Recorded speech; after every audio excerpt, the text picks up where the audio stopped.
실패작 1장 하루에 아르바이트 3개 오전 5시 20분 현수는 알람보다 먼저 눈을 떴다. 어차피 깨울 사람도 다시 잠들 여유도 없었다. 머리맡에 있던 휴대폰을 확인했다. 배터리 9%, 데이터 없음, 잔고 1280원. 버틸 수 있을까? 오늘도 말은 그렇겠지만 이젠 하루를 시작하는 일에도 감정은 없었다. 살아남는 게 우선이었다. 첫 번째 알바는 택배 상하차. 도심 외곽의 물류창고에서 줄줄이 쏟아지는 박스를 3시간 동안 컨베이어 벨트에 쌓는 일이었다. 손등엔 이미 상처가 나 있었고 머리는 어제부터 뭉친거렸다. 하지만 잠깐 앉는 것조차 허락되지 않는 곳. 쉬면 죽는다는 말이 여기선 농담이 아니었다. 두 번째 알바는 학원 청소. 애들이 가고 난 뒤에 찌든 냄새, 먹다 버린 컵라면, 바닥에 들어진 시험지들. 사람들은 몰랐다. 그들이 지나가는 공간을 누군가는 숨참고 닦고 있다는 사실을. 세 번째는 편의점 야간 근무. 손님은 없고 CCTV만 6대. 현수는 그 화면을 멍하니 보다 가끔 잠들곤 했다. 잠들면 욕먹고 졸아도 욕먹고 늦으면 잘린다. 그날도 마찬가지였다. 새벽 2시 40분 졸고 있던 현수의 이마에 누군가가 무언가를 툭 던졌다. 야, 쟤냐? 이게 편의점이지 내 집이야? 정장은 입었지만 인성은 벗어놓고 온 듯한 남자. 현수는 아무 말 없이 고개를 숙이고 계산대로 더했다. 2,400원입니다. 잔돈은 줘. 안 받는 척하지 말고. 현수는 아무 감정도 없이 잔돈을 건넸다. 남자는 툭 어깨를 밀고 나갔다. 그 순간이었다. 그가 밀고 간 손의 느낌. 그 안에서 이상한 열기와 함께 무언가가 머릿속에 휘몰아치듯 들어왔다. 프로토콜 재접속 감지. 능력 제한이 해제됩니다. 기업 봉인이 흔들리고 있습니다. 현수는 휘청거리며 카운터에 몸을 기댔다. 이상했다. 가슴이 미친 듯이 뛰고 손이 저리저리 떨렸다. 아니, 이건 처음 겪는 감각이 아니었다. 이건 옛날에 아니, 나한테 무슨 일이 있었던 거지? 그리고 편의점 유리창 너머로 아무도 없어야 할 새벽거리에서 누군가 그를 보고 있었다. 그 눈, 그 표정, 그건 그가 죽었다고 믿고 있던 과거의 나였다. 2장 컨테이너에서 숨쉬는 법. 새벽 4시 10분 현수는 마지막 알바를 마치고 낡은 운동화를 질질 끌며 공사장 뒤편 컨테이너로 들었다. 처음엔 일주일만 쓰기로 한 공간이었지만 어느새 2달째 머물고 있었다. 문을 열자 습기 찬 먼지 냄새가 훅 들어왔다. 바닥에 깐 이불은 눅눅했고 전기는 없다. 보일러도 없다. 있는 건 작은 번호 하나, 그리고 옛날 라디오. 현수는 라디오를 켜려다 멈췄다. 지난밤 분명 꺼뒀던 그 기계가 이미 켜져 있었다. 볼륨은 0. 하지만 희미하게 희계음이 반복되고 있었다. 접속 실패, 접속 실패, 제시도. 뭐야 이건. 순간 머릿속이 저릿했다. 편의점에서 느꼈던 그 감각. 누군가가 그의 뇌 안에서 무언가를 건드리고 있는 느낌. 그리고 기억 조각 재구성 중. 유년기 기록 잠김. 임계점 도달시 자동해제. 임계점? 현수는 자신의 손을 바라봤다. 아무 일도 없었다. 하지만 심장이 비정상적으로 빨리 뛰고 있었다. 숨을 쉬는 것조차 불편했다. 이 공간은 마치 그를 무언가로 만들기 위해 존재한 실험실 같았다. 툭! 컨테이너 구석에서 작은 책자 하나가 떨어졌다. 현수는 그것을 집어들었다. 노란 표지의 문명노트. 제목도 글쓴이도 없었다. 다만 표지 앞쪽에 이렇게 쓰여 있었다. 죽지마. 넌 아직 끝나지 않았어. 그 순간 과거의 꿈 조각이 번쩍이며 튀어나왔다. 어두운 방, 목에 줄이 매인 아이, 그리고 문 앞에서 울고 있는 또 다른 자신. 그때 내가 죽었었나? 숨이 가빠졌다. 심장은 터질 듯 뛰었고 세상이 기울어졌다. 그는 비틀거리며 문을 열고 밖으로 나왔다. 그리고 컨테이너 문 밖 어둠 속에 사람이 서 있었다. 남자는 한 손에 라디오를, 다른 손엔 낡은 신분증 하나를 들고 있었다. 그 신분증엔 이렇게 쓰여 있었다. 대한민국 특수능력개발청 소속 실험체 49-B 이름 한현수 상태 폐기 처리됨. 나를 왜 폐기했는데? 현수가 낮게 물었다. 남자는 묻지 않았다. 그저 조용히 말했다. 그걸 알아내면 너는 다시 죽을 거야. 3장 나를 괴물이라 부르는 사람들. 남자는 조용히 라디오를 내려놓고 말했다. 넌 죽은 줄 알았는데 살아있었네. 현수는 그 말에 혼란스러웠다. 당신 누굽니까? 나? 그는 신분증을 내밀며 대답했다. 전직 감시자. 지금은 너 때문에 실직자. 라디오에서 다시 비계음이 났다. 재접속 시도 중. 피험자 활성화 당부. 현수는 신분증을 뚫어지게 봤다. 대한민국 특수능력개발청이라는 기관은 처음 듣는 이름이었다. 정부기관? 군부대? 아님 그냥 정신병자? 실험체? 내가 그런 적 없는데요. 남자는 천천히 말했다. 그럼 내 목 뒤쪽 상처. 거기 한번 만져봐. 현수는 의심스러운 눈으로 손을 뻗었다. 그리고 목덜미를 더듬다 작은 뼈 이실처럼 단단한 이물감을 느꼈다. 뭐야 이거. 거기 너한테 실험했던 사람들 중 일부는 그걸 깨짐 방지 장치라고 불렀어. 깨짐? 한꺼번에 발현되면 세상이 감당 못돼. 그래서 내 안에 괴물을 묶어놨던 거지. 현수는 믿을 수 없었다. 농담하지 마요. 내가 괴물이라고? 남자는 대답 대신 조용히 휴대폰을 켰다. 재생된 영상 속에는 편의점에서 잠들어 있던 현수의 모습, 그리고 그 뒤를 덮친 강도를 순간이동한 듯 날려버리는 장면이 담겨 있었다. 이건 내가 한 거라고? 기억 안 나겠지. 너는 죽었다가 살아났잖아. 그게 무슨... 그때였다. 갑자기 주변이 진동하며 하늘에서 새하얀 빛의 드론들이 우리를 지어 내려왔다. 피험체 49-B 비인가 활성화 감지, 강제 회수 절차 개시. 남자는 짧게 욕했다. 망할, 이건 너무 빨라. 현수는 그때까지도 무슨 일이 벌어지는지 몰랐다. 하지만 하나는 알았다. 그들이 자기를 사람으로 보지 않는다는 것. 그 순간 라디오에서 마지막 경고가 흘러나왔다. 피험자 방어 프로토콜 작동 중. 탁! 그의 눈이 붉게 변했다. 드론들이 일제히 고장나며 공중에서 터졌다. 콘크리트가 갈라졌고 컨테이너 벽이 안에서 바깥으로 폭발하듯 부서졌다. 남자가 충격에 휘청이며 중얼거렸다. 하필 지금 이 상태에서 각성하냐? 현수는 손을 보며 말했다. 왜 자꾸 나를 대물이라고 부르지? 사장, 고시원 화재 생존자 단 한 명. 그날은 겨울이었다.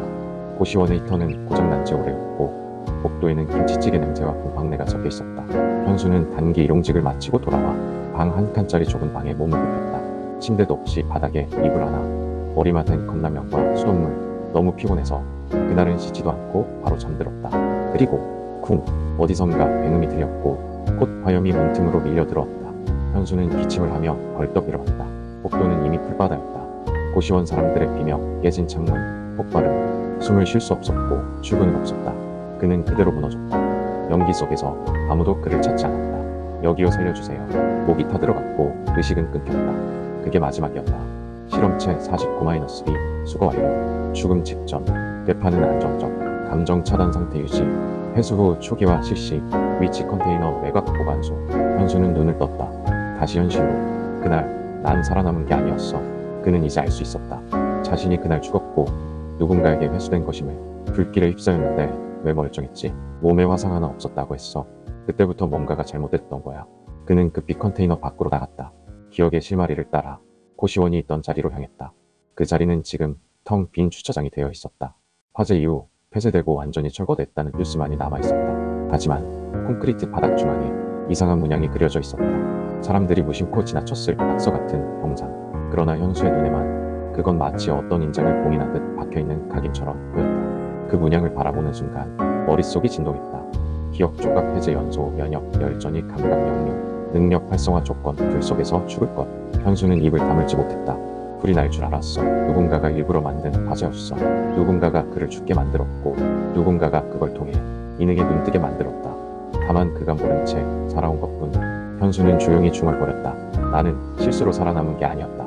5장 병원비에 들린 청춘. 고시원 화재 사고 다음날 현수는 병원 침대 위에서 깨어났다. 몸엔 아무 화상도 없었고 산소호흡기도 붕대도 없었다. 몸이 이상할 정도로 멀쩡했다. 그런데 의사도 간호사도 낯설었다. 그는 분명 응급실로 이송됐다고 들었지만 병원 이름조차 기억나지 않았다. 환자 본인은 건강합니다. 내일 퇴원 가능하실 겁니다. 의사는 그 말만 남기고 퇴장했다. 병실엔 CCTV도 없었고 창밖엔 건물명도 보이지 않았다. 현수가 기억하는 건 딱 하나였다. 밤중 아무도 없는 병실에서 하얀 복장의 간호사 한 명이 들어왔다. 그녀는 조용히 그를 내려다보며 말했다. 이건 내 잘못이 아니야. 내가 택한 것도 아니고.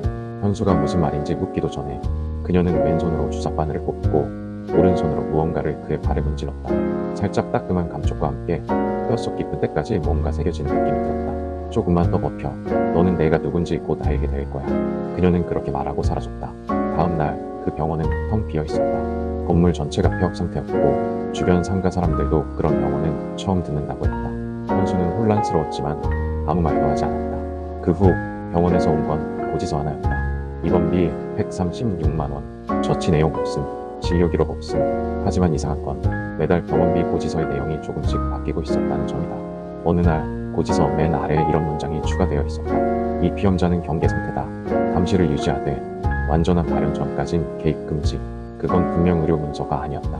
누군가 고지서를 빌려 그에게 메시지를 보낸 것이었다. 현수는 그 문장을 곱씹으며 알았다. 자신이 그냥 살아남은 사람이 아니라는 것. 누군가가 살려놨고 누군가는 지켜보고 있으며 또 누군가는 죽이려 하고 있다는 걸. 6장 지하철에서 주운 이상한 동전. 그날도 늦은 밤이었다. 현수는 마지막 편의점 야간 근무를 마치고 첫 지하철이 뜨는 시간을 기다렸다. 밖은 아직 어두웠고 서울역은 노숙자들과 청소 인력만이 꾸벅게 오가는 시간이었다. 현수는 플랫폼 벤치에 앉아 꾸벅꾸벅 졸고 있었다. 목덜미는 아직 욱신거렸고 머릿속은 며칠 전에 그 라디오 소리와 병원에서 마주친 간호사의 말을 떠올리며 뒤엉켜 있었다. 너는 내가 누군지 곧 알게 될 거야. 그 말이 자꾸 귓가를 맴돌았다. 문득 발치에서 무언가가 굴러간다. 작은 쇠소리. 현수는 고개를 숙였다.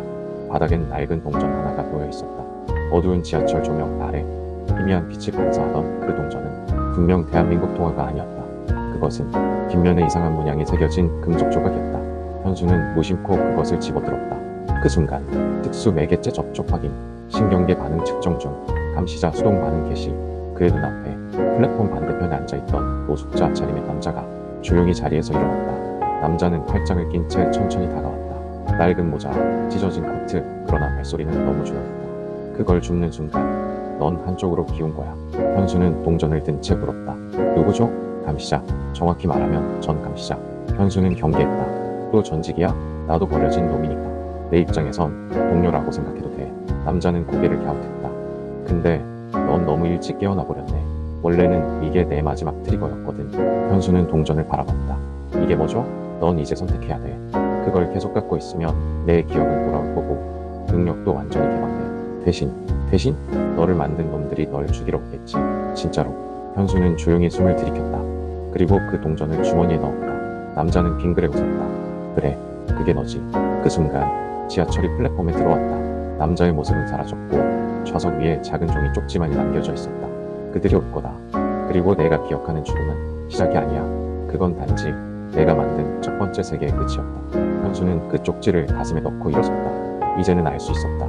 어느 날 갑자기 무너졌던 삶이 처음부터 무너뜨릴 계획 아래 쌓아 올린 것이었다는 걸. 7장. 꿈에서 만난 수상한 존재. 현수는 그날 밤 잠들지 못했다. 눈을 감으면 낡은 병실, 타오르던 고시원, 붉은 트론, 그리고 자기 자신을 바라보던 누군가의 눈빛이 떠올랐다. 그는 결국 편의점 직원 휴게실의 침대에 누웠다. 철제 침대 프레임은 노기스럽고 천장은 물대로 얼룩져 있었다. 한숨을 쉬며 눈을 감은 순간 현수는 현실보다 선명한 공간 속에 서 있었다. 빛도 그림자도 방향도 없는 낯선 공간. 그리고 그 중심에 한 남자가 앉아 있었다. 검은 수트, 얼굴이 반쯤 가려진 상태. 입가에는 어딘지 모를 익숙한 미소. 기억 안 나지? 내가 누군지. 현수는 본능적으로 느꼈다. 이 남자 그냥 꿈이 아니다. 넌 누구야? 내 안의 일부, 혹은 내가 없애려다 실패한 또 하나의 너. 현수는 뒤로 물러섰다. 이게 무슨 말이지? 너는 그 순간 죽지 않았다. 죽은 건 내 자였고 남은 건 껍데기였다. 그리고 지금 그 껍데기조차 각성 중이다. 남자는 천천히 손을 뻗었다. 그 손끝이 닿자 현수의 몸속 어딘가가 열리는 느낌이 들었다. 심장 박동이 2배로 빨라졌고 머릿속이 혼란에 휩싸이기 시작했다. 온몸을 뚫고 지나가는 전류 같은 감각, 잠재 능력 비인지 공간, 파열 감지, 통제 불가 상태로 진입 중, 신경계 보호 절차 작동 실패, 위험 등급 검은 불꽃 단계, 멈추라고 했잖아. 현수는 비명을 질렀다. 손끝에서 붉은 열기가 터져나왔고 꿈속 공간이 일그러지기 시작했다. 남자는 마지막으로 말했다. 내가 생각하는 진실은 너를 보호하기 위해 꾸며진 이야기야. 진짜는 더 끔찍하지. 그리고 현수는 침대에서 벌떡 일어났다. 숨이 거칠었고 손은 떨리고 있었다. 무의식적으로 손바닥을 펼치자 그 안에서 아무것도 없는 공간이 찢어져 있었다. 그는 입을 열었다.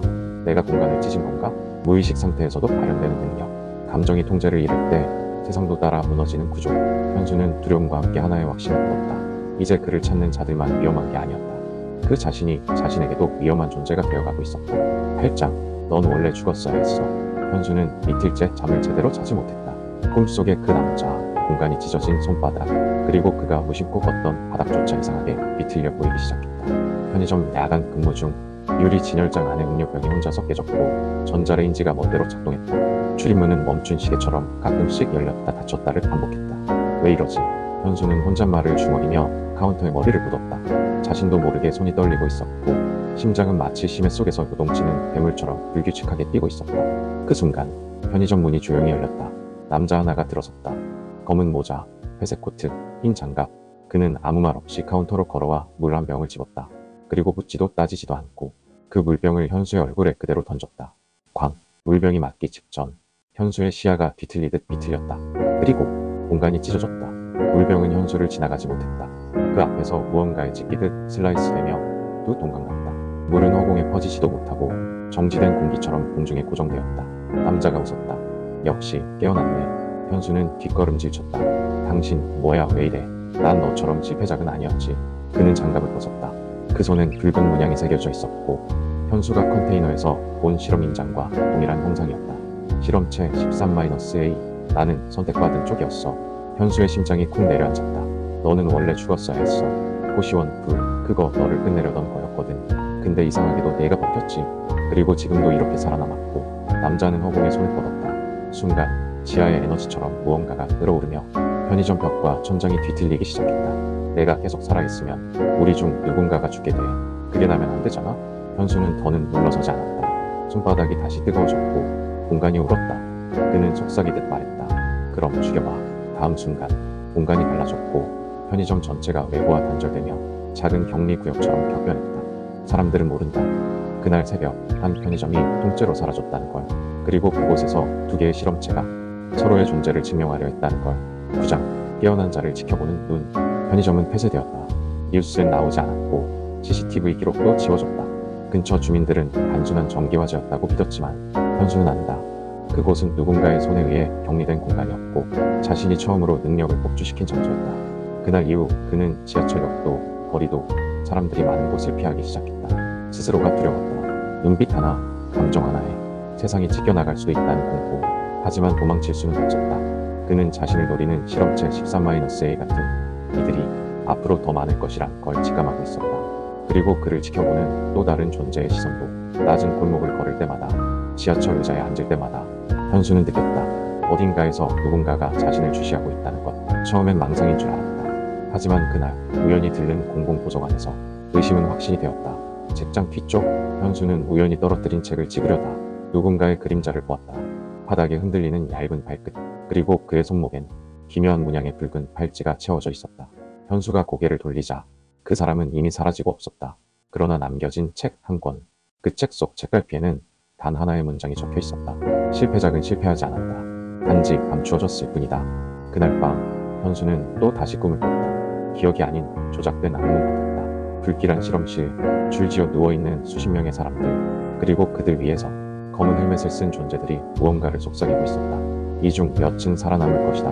의지가 있는 놈은 통제를 벗어났다. 감정에 따라 능력이 변하는 실패작은 제거 대상이다. 꿈속에서 그들 중 하나가 고개를 들고 그를 바라보았다.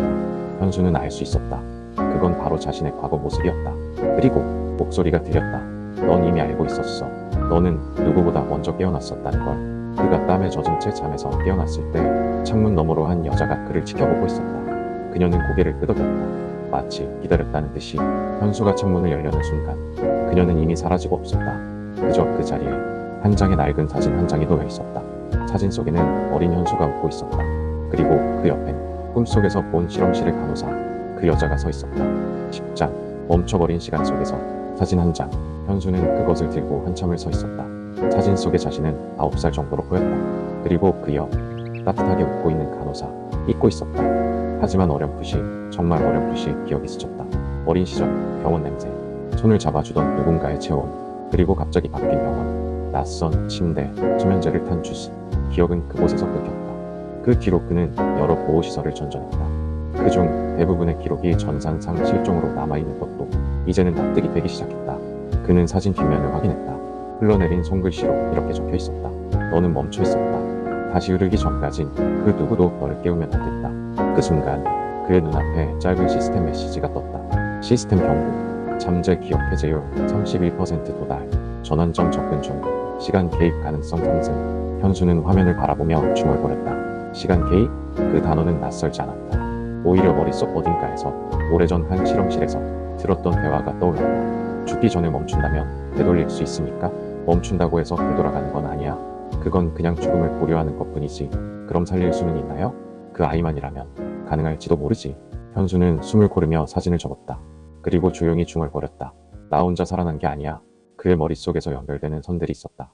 고시원 화재, 병원, 그 간호사, 그리고 지금까지 그를 돕거나 지켜본 익명의 존재들 모두가 그를 깨우지 않기 위해 그의 시간을 멈춰두고 있었던 것이다.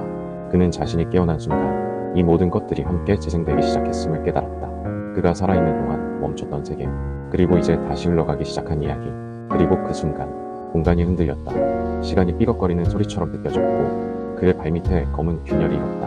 현수가 몸을 가누려는 찰나 누군가가 뒤에서 그의 어깨를 붙잡았다. 멈춰. 거기서 움직이면. 그 목소리는 낮고 계속했다. 현수가 고개를 돌리자 그곳엔 한 남자가 서 있었다. 그리고 그 얼굴은 자신과 똑같았다. 너 누구야? 난 너야. 단지 시간을 먼저 넘은 거지. 그리고 그 순간 현수는 느꼈다. 그의 시간은 지금이 아니라 이미 오래전부터 무너지고 있었다는 걸. 11장 정체불명의 관측자. 난 너야. 그 말은 현수의 귓속에서 계속 반복되었다. 눈앞의 남자는 말투도 표정도 제형도 너무 익숙했지만 그 눈빛 하나만큼은 달랐다. 오래된 회한, 끝없는 피로, 그리고 죽음을 수백 번 겪은 자만이 가질 수 있는 그런 눈. 거짓말이야. 현수는 숨을 골랐다. 주먹을 쥐었고 발끝에 힘이 들어갔다. 자신과 같은 얼굴의 존재를 향한 본능적인 경계심. 그건 공포에 가까웠다. 내가 누군지 몰라도 나는. 남자가 고개를 저었다. 지금의 너는 몰라. 하지만 언젠간 알게 돼. 그때가 되면 나를 이해할 거야. 그는 조심스럽게 다가왔다. 그리고 손에 들고 있던 작은 금속 기계를 내밀었다. 마치 오래된 시계처럼 생긴 그 물건은 그 표면에 수십 개의 이름 없는 숫자와 문양이 각인돼 있었다. 이건 내가 남긴 기록이야.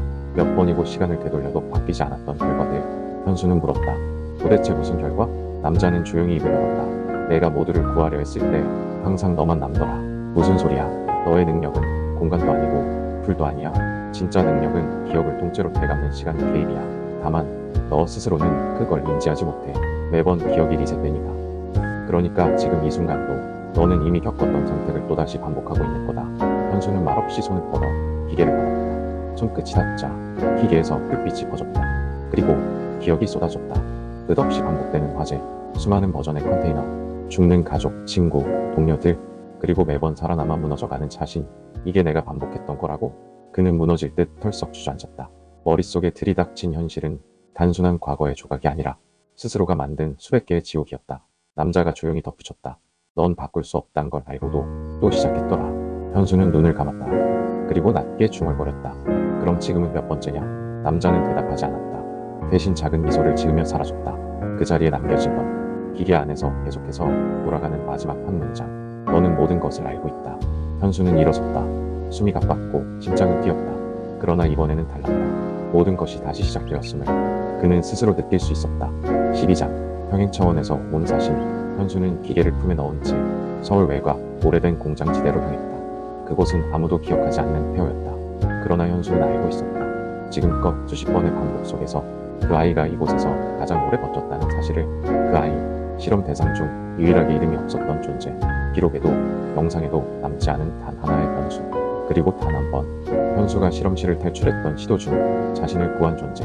그 아이는 존재하지 않아야 했다. 누군가가 모든 기록을 지웠고 그 아이가 남은 그 뒤에서는 언제나 결과가 바뀌었다. 공장 안은 어둡고 조용했다. 현수는 걸음을 멈췄다. 공기 속에서 낯선 기척이 퍼지고 있었다. 그리고 늦었네. 공장 기둥 뒤에서 검은 옷을 입은 사람이 걸어나왔다. 모자, 장갑, 검은 망토, 얼굴의 절반은 가면으로 가려져 있었고 손엔 묘한 곡선을 그리는 낯이 들려 있었다. 누구지? 현수가 낮게 물었다. 그는 대답하지 않았다. 다만 낯을 들어 올리며 말했다. 넌 여기서 멈춰야 해.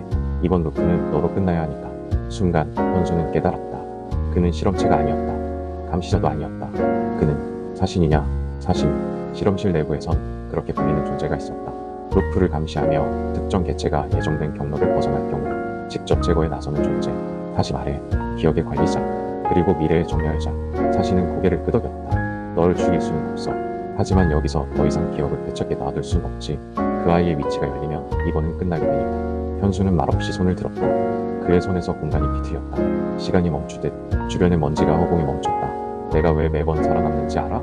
사신은 대답하지 않았다. 내가 살아남아서 지옥을 지키고 있었기 때문이야. 그는 한 발 내디뎠고 공장 안에 그림자가 폭발하듯 밀려들었다. 사신은 빠르게 낯을 휘둘렀다. 공간이 갈라졌고 시간의 실이 하나씩 잘려나갔다. 두세 개가 충돌하는 듯한 순간의 정적. 현수는 중얼였다. 이번엔 다르게 끝내줄게. 13장 던전은 훈련장이 아니었다. 공장 안은 고요했다. 사신의 낯은 부러져 있었고 현수는 무릎을 꿇은 채 숨을 몰아쉬고 있었다. 그는 승리하지 않았다.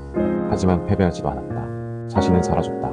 아니, 정확히는 자신의 시간에서 밀려났다. 그는 손에 쥔 시계형 기계를 바라봤다.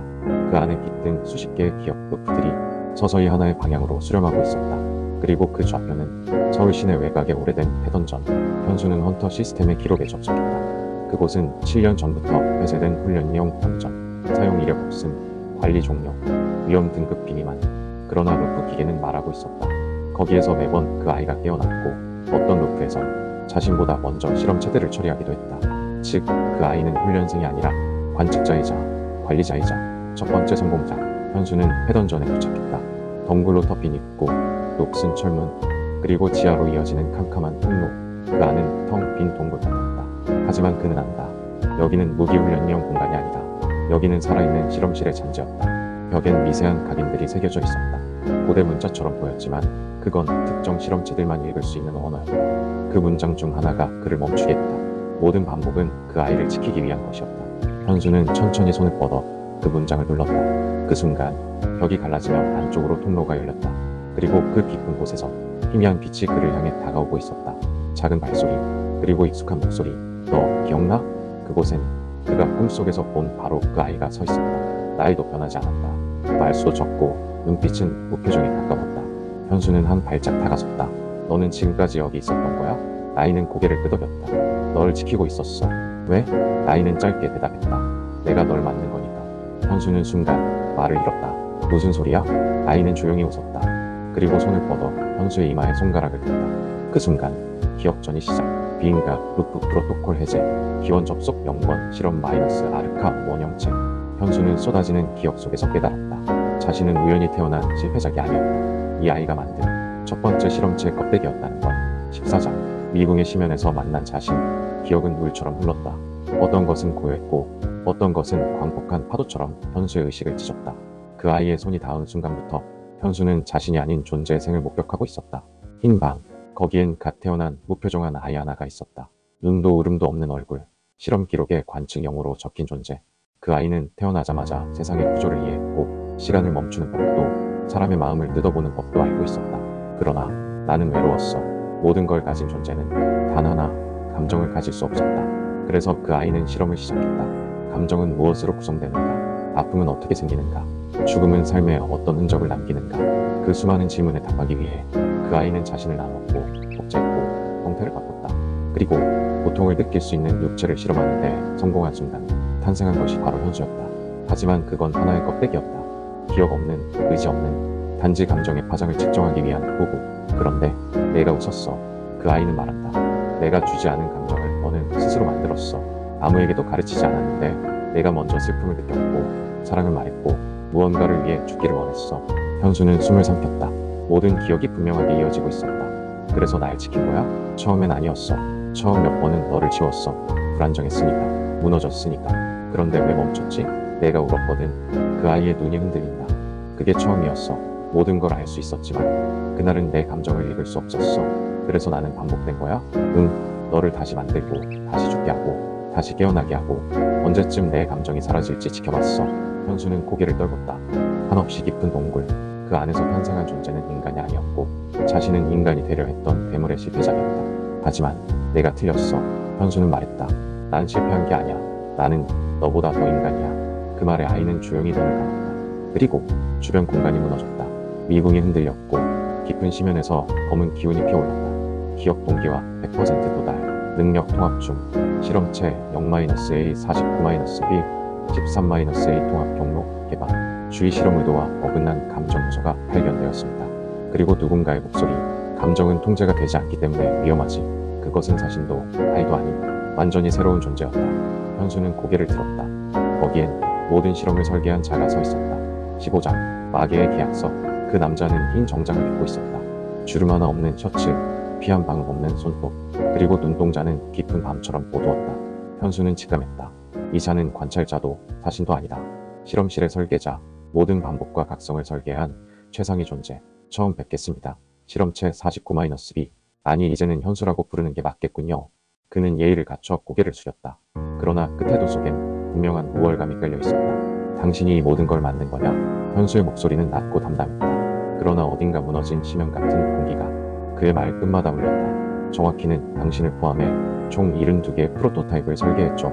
그중 38개는 자가 폭주로 소멸했고 21개는 감정 결핍으로 자의식을 형성하지 못했으며 나머지 2개가 남았죠. 그는 뒤를 돌아 조용히 앉아있는 그 아이를 바라봤다. 그 아이는 감정 없는 이상형. 그리고 당신은 감정만 남은 불안정체. 그럼 이건 실험인가? 인간을 흉내낼 수 있는 괴물 실험. 설계자는 조용히 고개를 끄덕였다. 신을 만드는 실험이었죠. 당신은 실패작이었지만 흥미롭게도 모든 실패의 끝에 도달했으며 그는 손에 한 장의 종이를 꺼냈다. 이상하게 반짝이는 어두운 종이. 이건 계약입니다. 현수씨, 당신이 이 문서에 서명하면 우리는 실험을 중단하고 당신을 이 세계의 통제 관리자로 임명할 수 있어요. 관리자? 모든 반복을 멈추고 모든 기억을 삭제하며 자신조차 통제할 수 있는 권한을 가진 존재. 그럼 뭐가 남는데? 책임만 남죠. 그리고 고통도 사라질 겁니다. 현수는 조용히 종이를 바라봤다. 그 안엔 자신이 겪었던 수백 번의 죽음과 다시 살아남은 기억이 한 문장으로 정리되어 있었다. 실험체 49-B 반복 시나리오 종료 요청. 그 순간 뒤쪽에서 아이의 목소리가 들렸다. 하지마. 현수가 돌아보자 나이의 눈에 처음으로 미세한 떨림이 보였다. 너까지 멈추면 여기엔 아무도 안 남아. 현수는 그 말에 멈칫했다. 그리고 조용히 종이를 내려다보다 그것을 찢어버렸다. 설계자의 표정이 딱딱하게 굳었다. 당신이 선택한 건 혼돈입니다. 현수는 대답했다. 혼돈이라도 좋아. 최소한 그건 내가 선택한 고통이니까. 그 순간 통제 거부 확인, 상위 관리자 권한 차단, 실험체 49-B 전면 해방 상태 진입. 공간이 뒤틀렸다. 설계자의 손이 흔들렸고 그가 서 있던 세계가 무너지기 시작했다. 마지막으로 남자가 외쳤다. 기억해라. 감정은 시스템을 망친다. 현수는 웃었다. 그렇다면 그 감정으로 부숴주지. 16장 각성자의 진짜 기원. 공간이 무너졌다. 설계자의 존재는 허공 속으로 산산조각 흩어졌고 그가 만든 통제 시스템도 그와 함께 붕괴되기 시작했다. 현수는 한참을 멍하니 서 있었다. 머릿속에 울리던 시스템 경고음이 사라지고 더 이상 화면 위로 숫자도 문장도 떠오르지 않았다. 이제는 누구도 그를 관측하지 않고 누구도 그의 행동을 제어하지 않았다. 처음으로 진짜 의미의 자유. 하지만 자유에는 대가가 있었다.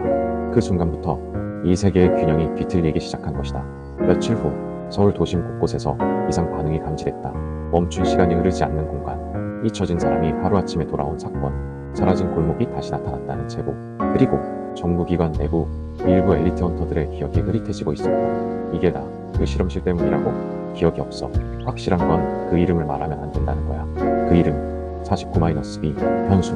누군가가 시스템의 핵심을 박살내면서 이 세계의 각성 시스템 자체가 오작동을 일으키기 시작했다. 현수는 그 사실을 알고 있었다. 그는 다시 컨테이너로 돌아왔다. 자신이 처음 깨어났던 그 썩은 공기 속에서 다시 생각했다. 왜 그들은 각성자를 만들려 했는가? 왜 수백 명의 실험체를 만들고 기억을 지우고 능력을 주입했는가? 그는 한 개의 문서를 발견했다. 망가진 단말기 속 지워진 파일 조각. 거기엔 이렇게 적혀 있었다. 비인각 계획 문서 1. 계획명 엘루시드 1 UCID 인간 진화를 통한 신의 창조. 목적 감정, 기억, 죽음을 순환하는 유기체를 생성하여 시스템 외부의 관측자와 직접 접촉 가능한 인격체 확보. 대상자 조건, 반복되는 고통에 저항할 수 있는 심리 내성, 감정 손상 이력, 사회적 단절 상태. 주의에 해당 피험자는 실험 통제를 벗어날 가능성이 있음. 현수는 문서를 찢지도 저장하지도 않았다. 그는 이미 알고 있었다. 각성자란 원래부터 존재하지 않았다. 그건 누군가의 의도 아래 만들어진 상품이었고 그 상품이 불량으로 돌아섰을 때 이 세상은 스스로 균열을 내기 시작했다. 현수는 생각했다. 내가 깨어났다는 건 다른 실험체들도 깨어날 수 있다는 뜻이다. 그리고 지금 누군가가 그들을 깨우고 있다. 아직 눈을 뜨지 못한 자들, 기억을 잃은 자들, 통제를 벗어나지 못한 진짜 괴물들. 그들이 곧 세상 위로 걸어나올 것이다. 현수는 중얼였다. 이제야 진짜 전쟁이 시작되는구나. 17장 천공의 길들 접촉해오다. 하루 아침이었다. 뉴스에서는 대규모 각성 현상이 동시에 발생했다고 떠들고 있었다.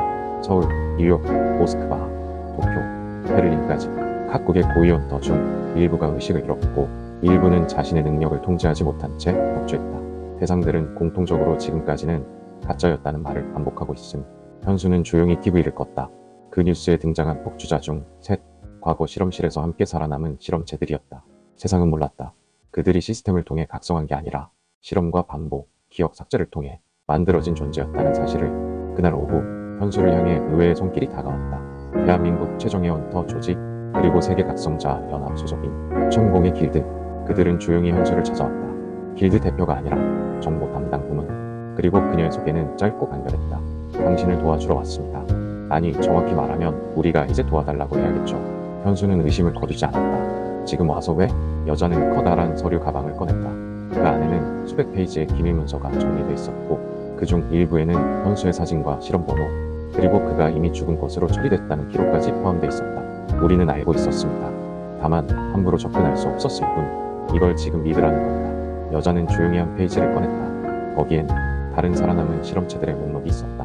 실험체 13-A, 실험체 25-C, 실험체 51-D, 그리고 실험체 0번. 여자는 말했다. 당신보다 먼저 성공한 최초의 각성자. 지금은 우리와 적대 관계입니다. 현수는 천천히 숨을 들이켰다. 그럼 넌 날 이용하겠다는 거네. 나를 앞세워서 0번을 막고 세상의 질서를 유지하려는 거잖아. 여자는 대답하지 않았다. 대신 이런 말을 남겼다. 우리는 선택지를 주는 거예요. 계속 혼자 싸우든 함께 맞서보든. 현수는 눈을 내리깔았다. 그리고 중얼였다. 0번. 그게 마지막 퍼즐이겠군. 그날 밤 현수는 천공의 길드가 제공한 비밀 거처에 머물렀다. 잠시 동안의 고요함 속 그는 오랜만에 눈을 감을 수 있었다. 하지만 깊은 잠 속 한 남자의 목소리가 다시 들려왔다. 오랜만이군, 현수. 넌 아직도 그곳에 머물고 있나? 그 목소리, 분명히 처음 듣는 목소리였지만 어쩐지 너무 익숙했다. 현수가 고개를 돌리자 어둠 속에 실루엣 하나가 서 있었다. 그리고 그의 왼손엔 실험체 0의 문양이 새겨져 있었다. 18장, 살아있는 시스템, 루카스. 어둠 속 현수는 그 남자, 실험체 0번과 마주했다. 남자는 천천히 걸어 나왔다. 흰 셔츠, 붉은 눈동자, 그리고 손등에 번져있는 문양. 그건 다른 실험체들과는 달랐다. 단순한 실험 번호가 아니라 시스템 핵심 관리자의 형상을 품고 있었다. 너 누구냐? 현수의 질문에 남자는 자신을 소개했다. 나는 루카스, 시스템의 중심, 그리고 너희 모두의 첫 번째 실패. 나는 너희와 달리 감정이 없는 상태로 완성된 존재였다. 통제할 수 있었고 반복에 무감했으며 모든 루프를 계산하는 능력을 가졌지. 그런데 어느 날 나는 너를 봤다. 루카스는 조용히 현수를 바라봤다. 죽고 또 살아나는 내 루프를 872번 관측했다. 그 안에서 너는 항상 울었고 포기했고 다시 일어났지. 현수는 가만히 숨을 삼켰다. 그게 왜 널 망가뜨렸는데? 그 감정이 이해되지 않았거든. 처음엔 오류인 줄 알았다. 하지만 나중엔 부러워졌다. 현수는 조용히 고개를 들었다. 넌 감정을 깎고 싶었던 거냐? 루카스는 고개를 끄덕였다.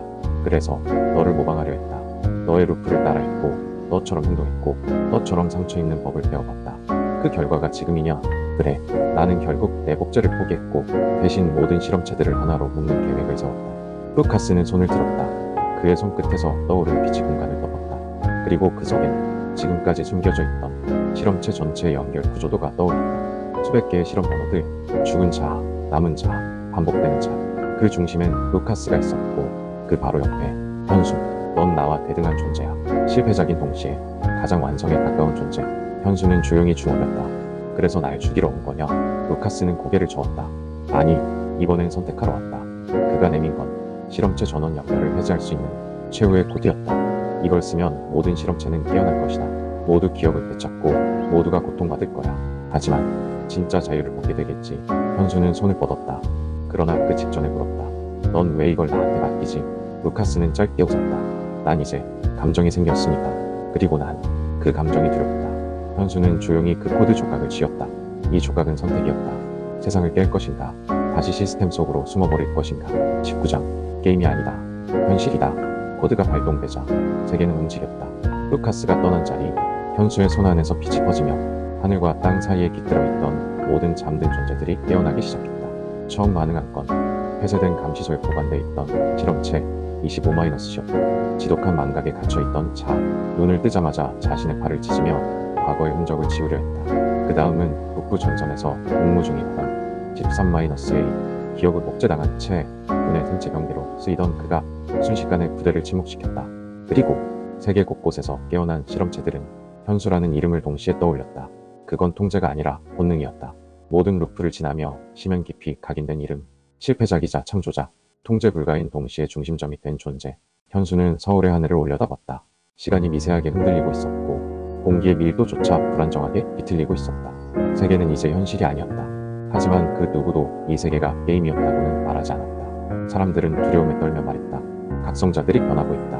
능력이 제어되지 않아. 그들은 지금까지 우리가 알던 인간이 아니다. 그날 오후 천공의 길드 본부가 파괴되었다.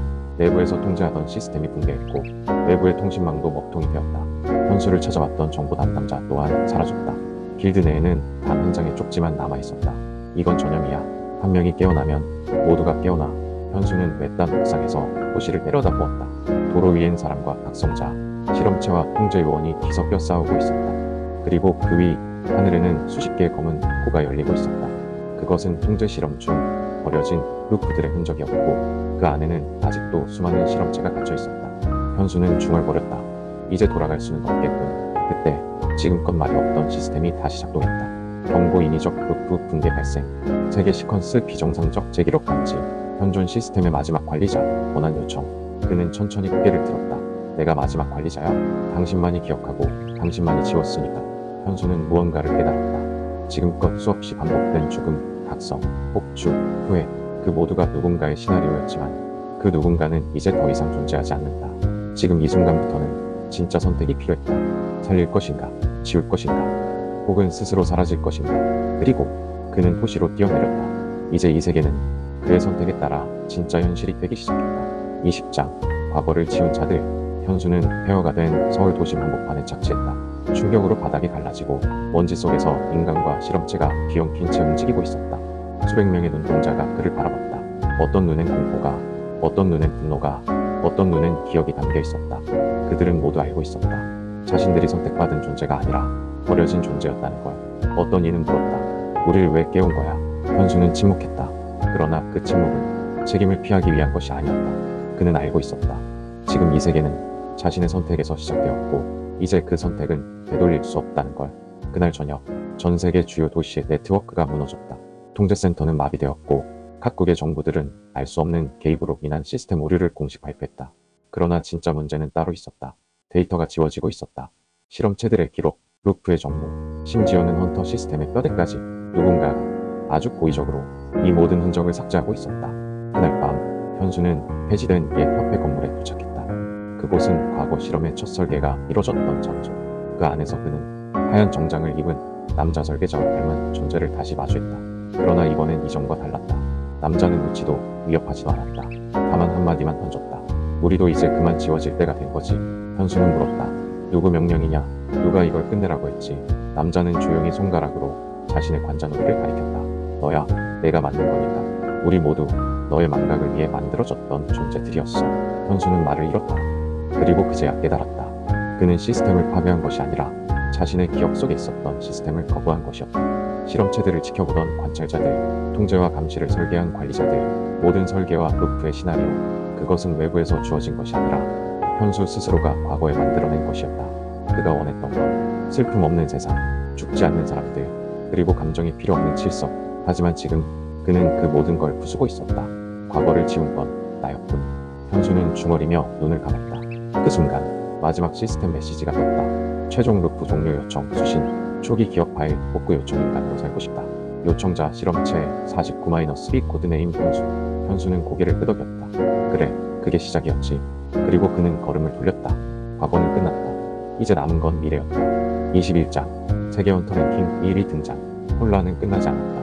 오히려 시스템이 사라지고 나서야 세계는 더 깊은 혼돈에 빠져들었다. 이제 더 이상 헌터 랭크도 스택 기준도 의미 없었다. 그러나 사람들은 여전히 숫자에 매달렸다. 질서가 무너진 세상일수록 서열은 불안의 대체제가 되니까. 그리고 그 시점에 한 이름이 다시 떠올랐다. 조한결. 시스템 붕괴 이전까지 세계 헌터 랭킹 1위를 기록했던 남자. 모든 국가가 탐내던 인물. 각성자 중에 각성자. 그가 다시 나타났다. 그러나 사람들은 몰랐다. 그가 실험체도 관찰자도 아닌 루프 바깥에서 생성된 최초의 비인간 각성자라는 걸 드디어 만났군. 현수가 폐허가 된 도시 한복판을 지나고 있을 때 조한결은 그렇게 그 앞에 섰다. 흰 재킷, 검은 장갑, 무표정한 얼굴. 그는 초능력도 마법도 아닌 순수한 물리력만으로 수많은 위기를 돌파해온 존재였다. 현수는 경계하지 않았다. 하지만 방심하지도 않았다. 왜 이제 나타났지? 조한결은 대답했다. 너희가 만들어낸 실험의 잔재가 세상을 뒤집을 때까지 기다리고 있었어. 그래야 내가 무엇인지 증명할 수 있으니까. 무슨 소리야? 나는 관측된 적도 실험된 적도 없어. 이 세계의 시스템조차 날 인식하지 못했지. 나는 그 너머에서 온 균열이야. 현수는 잠시 침묵했다. 그리고 물었다. 그럼 왜 날 찾아왔지? 조한결은 조용히 주먹을 움켜쥐었다. 그의 손끝에서 공간이 요동치고 공기의 결이 바뀌기 시작했다. 너는 끝났다고 생각했겠지만 시스템은 너 하나로 돌아간 게 아니야. 아직 남아있어. 너보다 더 오래, 더 깊게 뿌리내린 통제 장치가. 현수의 눈빛이 바뀌었다. 지우지 못한 것들이 있다는 거냐? 그래. 그리고 그걸 지울 수 있는 건 너와 나뿐이야. 그 말과 함께 조한결은 망설임 없이 현수에게 달려들었다. 좋다. 압도적인 속도. 공간을 밀어내는 충격파. 현수는 곧장 손을 들었다. 그리고 손끝에서 일그러진 시간의 파동이 반격처럼 터졌다. 두 힘이 부딪혔다. 공기 중에 먼지가 사라지고 아스팔트가 붕괴했다. 그리고 서로를 정확히 바라보며 두 존재는 동시에 외쳤다. 이건 테스트다. 지금이 아니면 진짜를 못 막아. 첫 충돌은 곧 이 세계의 잔여 시스템을 추적하기 위한 공동작전의 시작이 되었다. 둘은 적이 아니었다. 그러나 같은 편도 아니었다. 단 하나의 목적, 아직 남아있는 실험의 해, 그 최신부로 향하기 위해. 22장, 일격으로 전설을 끈다. 새벽 4시, 동경, 신주쿠 구역의 지하 37층. 지금은 폐쇄된 세계헌터 연합중앙통제소가 루프 실험의 최신부라는 사실이 확인됐다. 그리고 그 안에 남아있는 단 하나의 살아있는 시스템, 코드명 에오스. 에오스는 감정 없는 통제 AI로 전 세계 실험체들의 루프를 자동으로 연산 조율 삭제하던 존재였다. 현수가 시스템을 부수고 실험체들을 깨웠을 때에도 단 하나, 이 시스템만은 자체 잠수 모드로 살아남아 있었다. 지하진이 현수와 조한결은 말이 없었다. 오직 발걸음 소리만 그 오래된 금속 복도에 울려 퍼졌다. 조한결이 먼저 입을 열었다. 에오스는 인간이 아니야. 하지만 인간보다 더 잔혹하지. 현수는 낮게 물었다. 정말 이걸 부술 수 있을까? 조한결은 고개를 끄덕였다. 내가 감정을 통해 세계를 깨운 존재라면 나는 감정 없이 균열을 일으키는 존재니다. 심연의 중앙, 에오스의 코어가 드러났다. 마치 눈처럼 맑은 수정체, 그 속에서 수십억 개의 루프 시퀀스가 계속해서 회전하고 있었다. 그들이 가까이 다가가자 에오스가 반응했다. 감지된 불안 정체 49-1 규격 외 존재 조한결. 루프 보호 프로토콜 재시작. 최종 통제권 발동 요청 중. 순간 지하실 전체가 흔들렸다. 수많은 루프 잔재들이 형상화되어 튀어나오기 시작했다. 과거의 실험체들, 죽었던 루프 속 사람들, 그리고 현수 자신. 이 공간 안에서 자신의 실패와 상처가 몽타주처럼 쏟아졌다. 현수는 정신을 집중했다. 이게 나였던 것들인가. 조한결은 뒤에서 한마디 툭 던졌다. 그게 너고 동시 아니지. 현수는 주먹을 움켜쥐었다. 손끝에서 검은 에너지가 솟구쳤다. 그리고 끝내자 그는 한 발 앞으로 나가 순간이동하듯 에오스의 중심부를 찔렀다. 일격, 순간, 정적, 그리고 코어 파손 감지, 에러 루프 기록 손실, 종료 요청 거부됨. 루프들이 부서졌다. 시퀀스가 찢어졌다. 그 안에서 과거의 자신들이 비명을 질렀다. 현수는 끝까지 외면하지 않았다. 그 고통, 그 후에 모든 것을 가슴에 껴안은 채 그냥 한 방으로 전설을 끝냈다. 이제 남은 건 진짜 현실만 남은 세상이었다. 더는 실험도 감시도 반복도 없었다. 하지만 아직 혼돈은 끝나지 않았다. 조한결은 코어 파편을 들여다보며 말했다. 우리는 지금 처음으로 미래를 갖게 된 거야. 그리고 그 미래 속에는 아직 깨어나지 않은 존재, 진짜 끝을 기다리는 자가 있었다. 23장, 혼자서 길드 하나를 멸망시키다. 에오스가 파괴된 뒤 세상은 잠시 조용해지는 듯 보였다. 그러나 그것은 고요가 아니라 침묵 위에 쌓인 공포였다. 헌터 시스템이 무너지고 감시와 통제가 사라진 세계, 정부와 각국의 길드들은 이제 서로를 의심하고 견제하기 시작했다. 그 중에서도 가장 먼저 움직인 곳, 대한민국 최강의 사업형 길드, 타이탄 길드는 공식적으로 현수의 존재를 국가 위협으로 규정했다. 자율각성자, 기록 불가 존재, 헌터 시스템 무력화 주범, 그리고 그를 가장 먼저 제거하겠다고 발표했다. 그날 밤, 현수는 그들의 기습을 받았다. 도심 한복판, 자동차 위로 추적된 수류탄, 옥상에서 쏟아지는 저격 탄환, 보도블록을 뚫고 올라온 중력 함정. 그러나 그는 움직이지 않았다. 단 한 발의 총알도 그의 피부를 뚫지 못했다. 현수는 조용히 눈을 들었다. 거리 전체가 그의 감정에 맞춰 일그러지기 시작했다. 그의 곁에 있던 공기마저 벼랑 끝처럼 가라앉았다. 그리고 입을 열었다. 이게 너희가 말하는 정의냐? 순간 공간이 지겼다. 건물 하나가 조용히 꺼지듯 지하로 무너졌고 남은 이들은 도망치지 못한 채 기억을 잃고 바닥에 쓰러졌다. 3분. 길드의 전투 요원 87명 중 76명이 전투 불능. 남은 이들 역시 자신이 누구였는지도 기억하지 못했다. 타이탄 본사는 그날부로 해체되었다. 공식 입장은 내부 분열과 시스템 오류로 인한 전략 실패. 그러나 사람들은 알았다. 혼자서 길드 하나를 무너뜨린 남자. 이제 그는 실험체도 관측자도 실패작도 아닌 이 세상에서 가장 위험한 존재가 되었다. 현수는 고요한 거리 위에 홀로 섰다. 누구도 그를 막으려 하지 않았다. 그는 원하지 않았지만 세상은 그를 괴물로 만들고 있었다. 그 순간 조한결이 다시 나타났다. 내 방식은 너무 정직해. 현수는 조용히 말했다. 넌 지금도 계산하고 있나? 아니, 이제 나도 감정을 알아버려서 계산이 안 돼. 둘은 말없이 도시의 불빛을 바라봤다. 이제 남은 건 단 하나. 이 세상에 남은 마지막 루프의 근원. 거기엔 가장 오래된 실험체, 그리고 가장 처음 현수가 죽였던 존재가 기다리고 있었다. 24장. 각성자 연맹, 그를 제명하다. 현수는 더 이상 시스템에 소속되지 않았다. 하지만 아직도 일부 국가들은 그를 통제 대상이라 부르고 있었고 각성자 연맹은 여전히 그의 존재를 공식 기록에서 삭제하지 못한 상태였다. 그리고 마침내 연맹은 움직였다. 전 세계 9개국 각성자 연맹 대표들이 비밀리에 모인 회의에서 실험체 49-B 코드네임 현수를 모든 국제 명단에서 영구 제명하기로 결정했다. 그 의미는 단순한 퇴출이 아니었다. 공식적으로 존재하지 않는 자, 보호받을 권리 없음, 누구든 그를 처형해도 처벌받지 않음, 즉 살아있는 채로 폐기된 존재가 된 것이다. 그 소식은 빠르게 퍼졌다. 이미 현수를 두려워하던 사람들에겐 이 결정이 해방처럼 느껴졌다. 이제 그를 죽여도 되잖아. 세상에 그런 괴물이 살아있는 게 문제야. 실패작은 실패작답게 끝나야 해.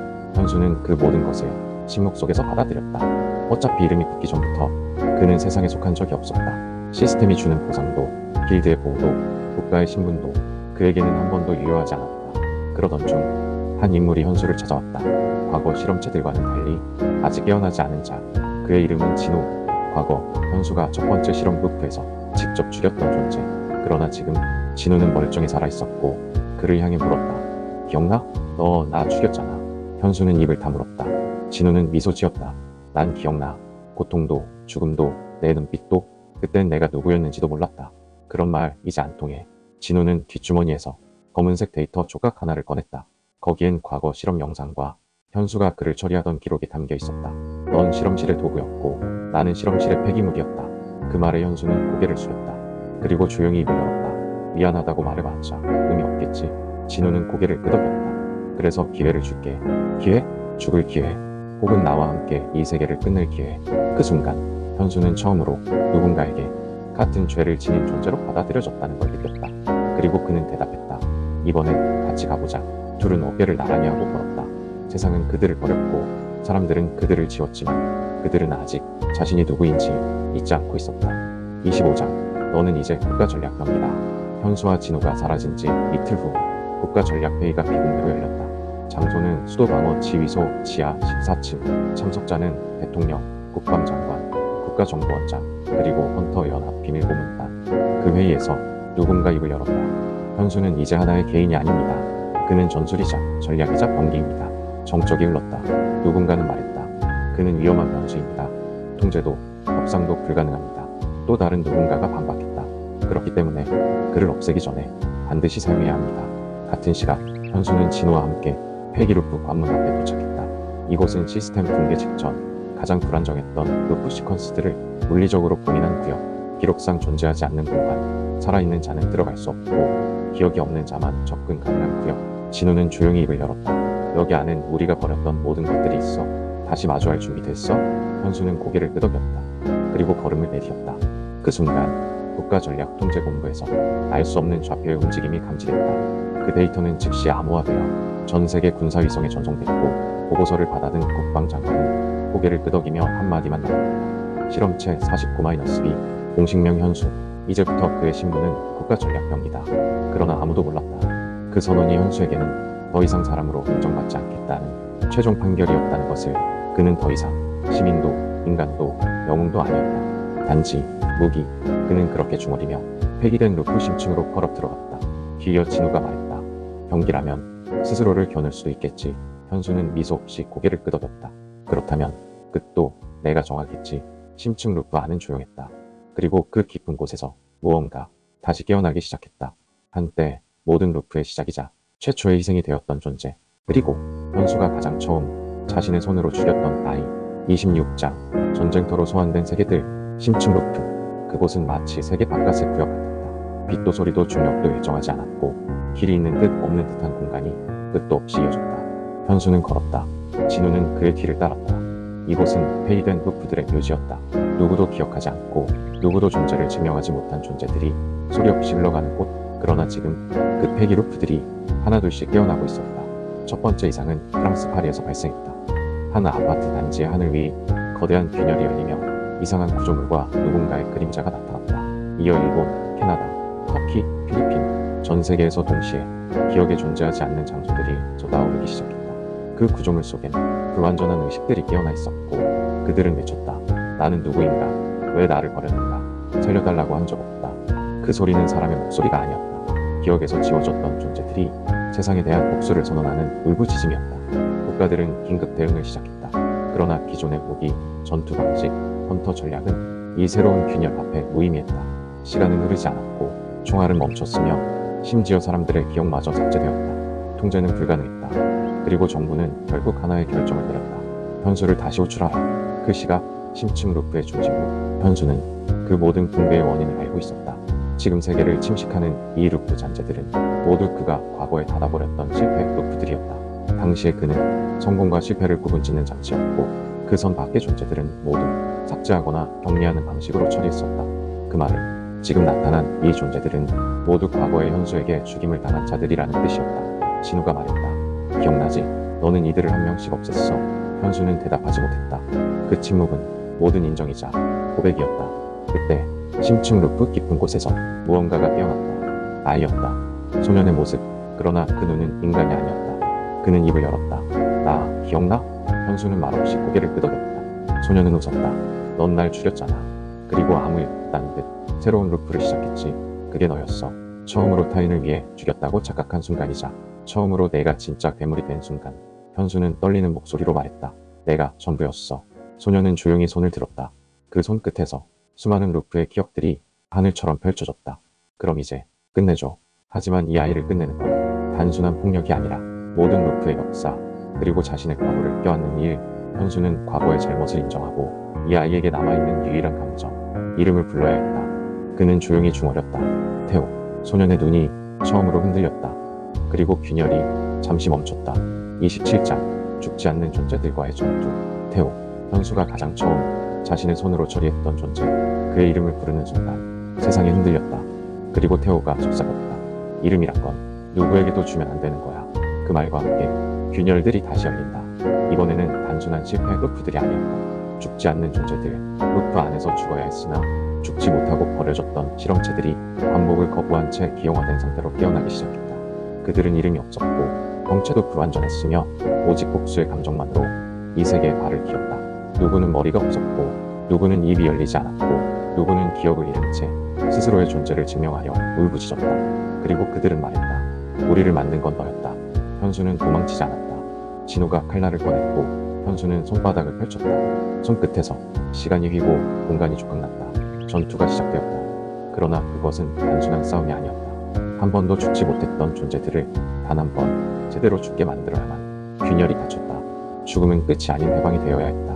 첫 번째, 머리 없는 실험체를 안아주고 그만해도 돼 라고 말했을 때 그 존재는 조용히 사라졌다. 두 번째, 지속적으로 울부짖던 실험체에게 이름 하나를 붙여줬을 때 그 울음은 멎었다. 세 번째, 스스로를 자해하던 괴물이 현수를 찌르려 할 때 그는 맞서지 않고 그냥 그대로 맞았다. 그리고 말했다. 미안하다. 진우는 곁에서 이 모든 걸 지켜보았다. 너 전투를 안 하는구나. 현수는 고개를 끄덕였다. 이건 전투가 아니야. 그냥 정리야. 내가 쌓아온 죄들이 하나씩 하나씩 존재들이 사라졌다. 그들의 흔적은 남지 않았지만 그들이 남긴 감정은 현수의 심장에 뚜렷하게 새겨졌다. 마지막 남은 존재. 루프 속에서 단 한 번도 기록되지 않았던 X-넉이라 불리던 이름 없는 자. 그는 아무 말도 하지 않았다. 그저 현수를 바라보았다. 그리고 한참 뒤 입술을 열었다. 나도 괜찮을까? 현수는 손을 내밀었다. 지금부터는 내가 정해. 그 존재는 처음으로 스스로 사라졌다. 누구의 손에도 닿지 않고 고통도 없이 이제 남은 것은 균열 하나, 가장 깊은 심층에 잠들어 있는 마지막 의식, 그리고 그 안에는 현수의 원형, 그 모든 시스템이 처음 만들어낸 가장 첫 존재가 기다리고 있었다. 28장 신을 죽일 수 있을까? 마지막 균열. 그 안에는 아무것도 없었다. 빛도 그림자도 감정도 없는 완전한 공허. 그러나 현수는 그곳에 무언가가 있다는 것을 느꼈다. 아니 정확히 말하면 누군가가 자신을 기다리고 있다는 감각. 그는 천천히 걸었다. 뒤를 돌아보니 진우는 따라오지 않았다. 이건 내 몫이야. 그가 그렇게 말했기 때문이다. 균열의 심장부. 거기 현수가 처음 실험실에서 보았던 기계 구조의 중심이 있었다. 그리고 그 앞에 완전히 자신과 똑같은 존재가 앉아 있었다. 눈빛, 키, 걸음걸이, 목소리까지 모든 것이 같았지만 그의 표정만은 전혀 달랐다. 그 얼굴엔 감정이 없었다. 전혀 단 하나의 미동도 없이 현수가 먼저 입을 열었다. 넌 누구지? 그는 대답했다. 너의 원형. 내가 되기 전 내가 버린 것. 그리고 내가 두려워했던 가능성. 현수는 숨을 삼켰다. 넌 감정이 없구나. 처음부터 없었지. 실패작이었던 너에게 이식된 감정은 본래 이 몸에서 분리한 것이었어. 그걸 너는 되돌리러 온 건가? 아니. 그는 천천히 일어섰다. 이제 확인하러 왔지. 과연 감정이라는 게 나보다 강한가? 현수는 고개를 들었다. 그 말의 끝에서 전투가 시작됐다. 기억도 없고 아픔도 없고 슬픔도 없는 존재. 그는 시간도 공간도 거스르며 현수의 기술 하나하나를 정확히 카피해냈다. 공간 절단, 시간 정지, 감정 유도, 공포 전이 그 어떤 기술도 통하지 않았다. 왜냐하면 그는 현수가 감정을 갖기 전에 완전체였으니까. 현수는 밀렸다. 기억 속에서 반복했던 싸움이 하나둘씩 무너졌다. 그는 깨달았다. 지금 그는 힘으로 이길 수 없다. 그 순간 현수는 공격을 멈췄다. 그리고 자신의 손으로 자신의 심장을 꿰뚫었다. 피가 터졌고 그 피가 공간에 흩어졌다. 그 피가 그 무표정한 자의 얼굴에 튀었다. 처음으로 그의 표정이 흔들렸다. 현수가 말했다. 이 고통이 너한테도 느껴지냐? 그는 움찔하며 물러섰다. 그리고 입을 열었다. 이건 뭐지? 공감이다. 왜 아프지 않으면 살아있다고 묻는? 그게 인간이니까. 현수는 쓰러졌다. 숨이 끊어질 듯이 약해졌다. 그러나 그 순간 그 완전체는 처음으로 자신의 심장 쪽을 바라보았다. 그곳이 텅 비어 있었다. 그는 말했다. 이건 처음 느껴본 거다. 그리고 스스로 사라졌다. 자신이 가진 완전함이 결국 불완전함 앞에 무너진 것이다. 현수는 마지막 숨을 토했다. 신도 죽을 수 있겠네. 그곳엔 더 이상 아무도 남지 않았다. 단 하나, 작은 온기만이 균열 속에 퍼지고 있었다.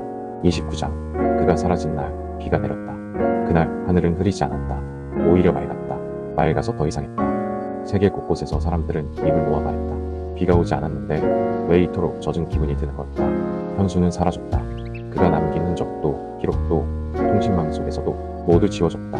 각성자 연맹은 공식 입장을 발표했다. 실험체 49-B 세계 균열 사태의 주범으로 지목되었으나 자체 소멸로 사태 종결에 기여한 공적을 인정. 그러나 존재는 미확인 상태로 분류. 그 말은 기억해도 되지만 기록하지는 말라는 뜻이었다. 진우는 살아남았다. 심층 루프를 빠져나온 그는 어디에도 속하지 않고 누구에게도 종속되지 않았다. 그는 사람들이 보지 않는 동쪽 바닷가 폐허에 작은 석상 하나를 세웠다. 그 위엔 아무런 이름도 칭호도 없었다. 그저 이렇게 새겨져 있었다. 감정을 선택한 존재, 미친 자들을 기억하라. 그가 사라진 뒤 이상하게도 각성자 폭주 사건이 줄어들었다. 새로운 루프는 더 이상 형성되지 않았고 지워졌던 존재들이 기억에 남기 시작했다. 누군가 말했다. 꿈속에서 낯선 아이가 울고 있었어요. 또 다른 누군가는 말했다. 어제 죽은 사람의 얼굴을 오늘 기억해냈어요. 갑자기 어떤 이름이 떠올랐어요. 태호? 처음 들어보는 이름인데 그들은 알지 못했다. 그 모든 변화가 누군가의 죽음에서 비롯되었다는 것을. 서울의 폐허한 복판, 무너진 건물 옥상 위에 어린 소년이 하나 앉아 있었다. 누군가 다가와 물었다. 여기서 뭐하니? 소년은 조용히 대답했다. 기다려요. 누굴? 소년은 웃으며 말했다. 형이요. 돌아올 거예요. 왜냐면 나랑 약속했거든요. 다시 한번 제대로 살아보자고.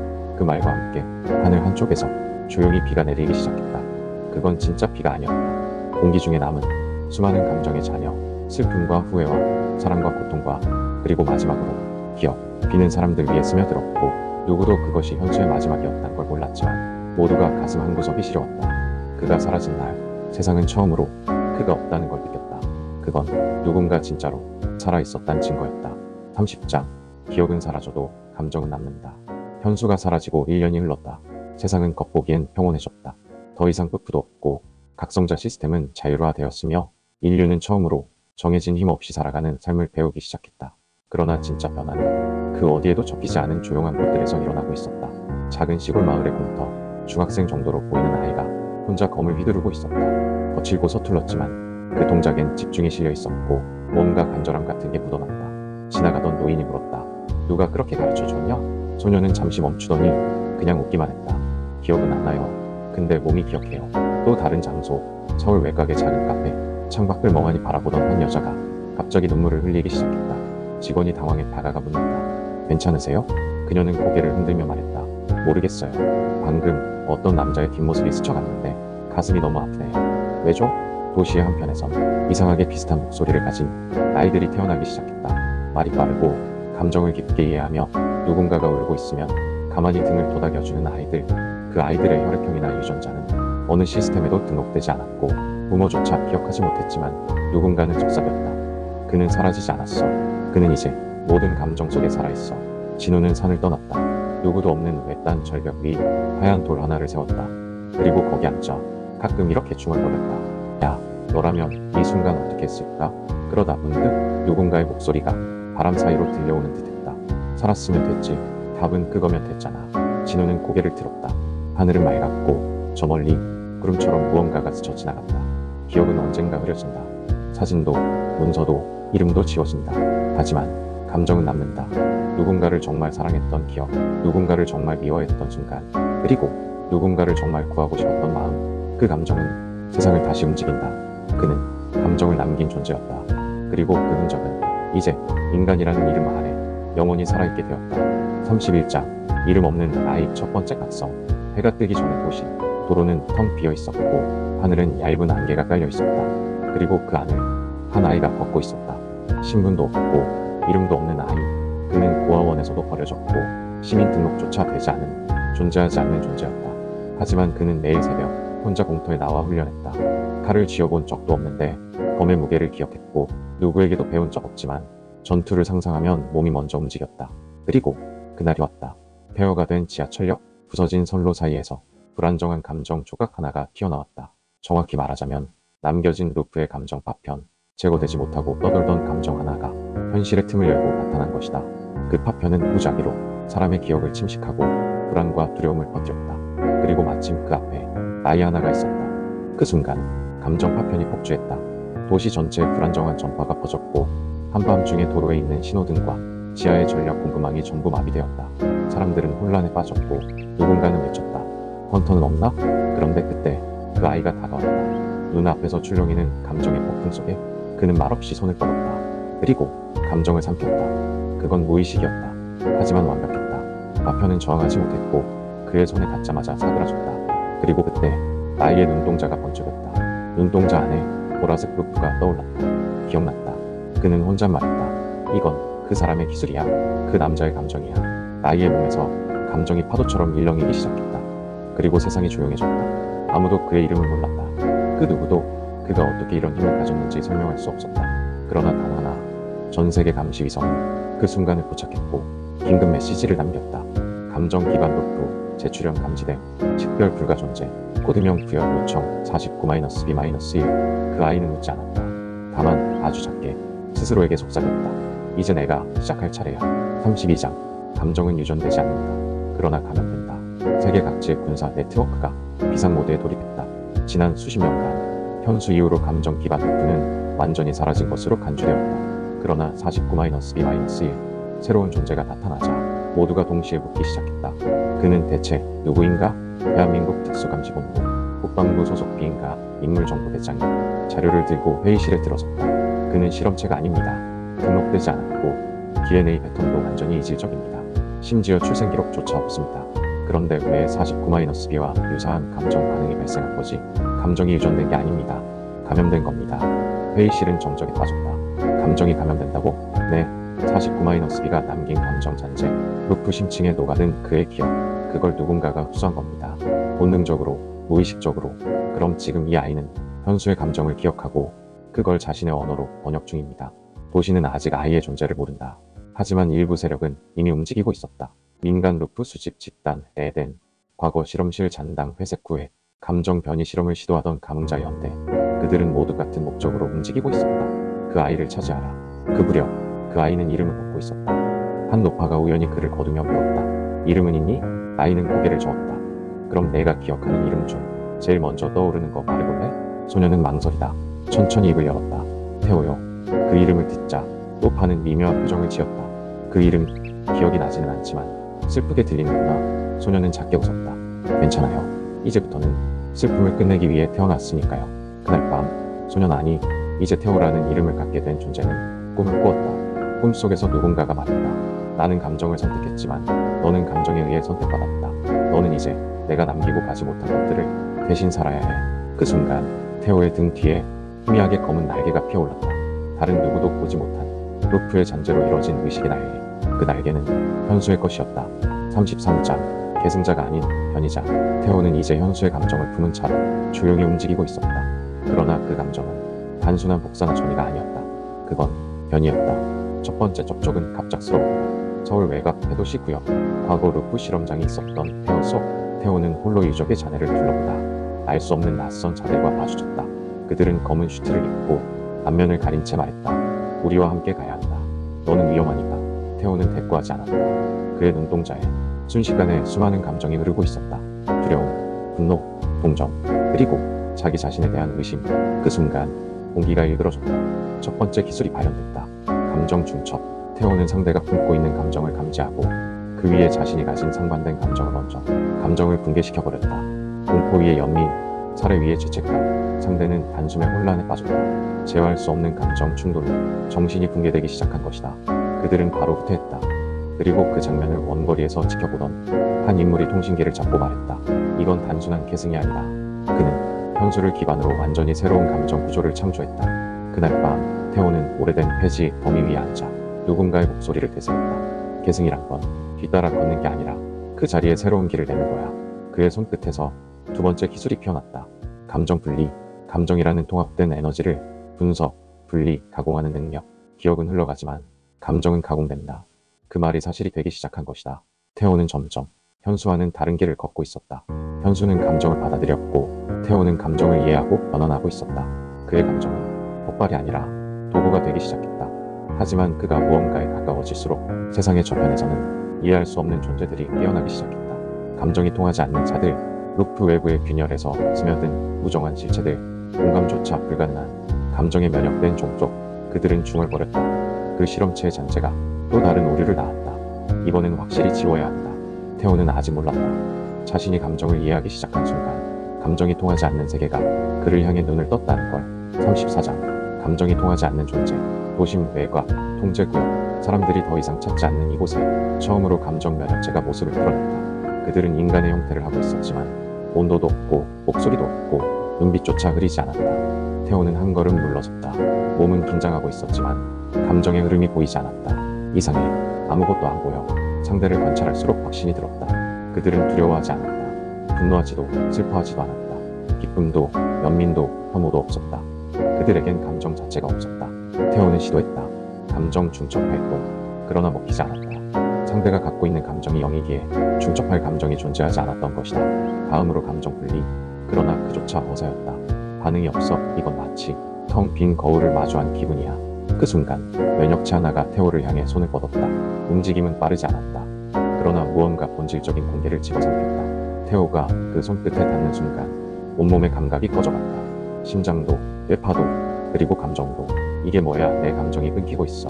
처음이었다. 태호는 그동안 누구를 만나든 감정으로 읽을 수 있었고 감정으로 싸울 수 있었고 감정으로 이해받을 수 있었다.